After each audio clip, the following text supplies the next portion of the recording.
చూడండి పన్నీర్ కూర అయిపోయింది. ఇక్కడ గ్రేవీ ఉండాలి. బిర్యానీకి చూసుకోవాలి. ఇంకా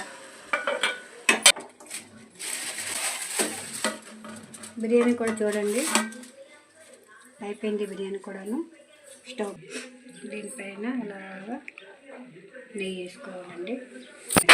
యాడ్ చేసుకోవాలి. కొత్తిమీర కూడా పన్నీర్లో యాడ్ చేసుకోవాలి. తర్వాత ఇలాగ ఒక పావు గంట దాకా మళ్ళీ దమ్ పెట్టుకోవాలండి. వెజ్ బిర్యానీ కంటే వెజ్ బిర్యానీ చాలా టేస్ట్గా ఉంటుంది. ఇది ఇంకా ఒక 10 నిమిషాల దాకా దమ్ పెట్టుకోవాలా. దమ్ పెట్టుకున్న తర్వాత మీకు చూపిస్తాను. బిర్యానీ టేస్ట్ ఎలాగుందనేది మేము చెప్తాము. పన్నీర్ కర్రీస్, కచంబరి ఇది వేసుకొని తింటే చాలా టేస్ట్గా ఉంటుందండి. మీరు ఇంట్లో ట్రై చేయండి. మాకు కొంచెం లైక్ చేయండి, సబ్స్క్రైబ్ చేయండి. మీ అభిమానం బట్టి మేము కూడా కొంచెం ఎలాగ వంటలు గట్రా చేస్తే మీకు చూపిస్తాం. వంటతోనే మీకు నెక్స్ట్ వారం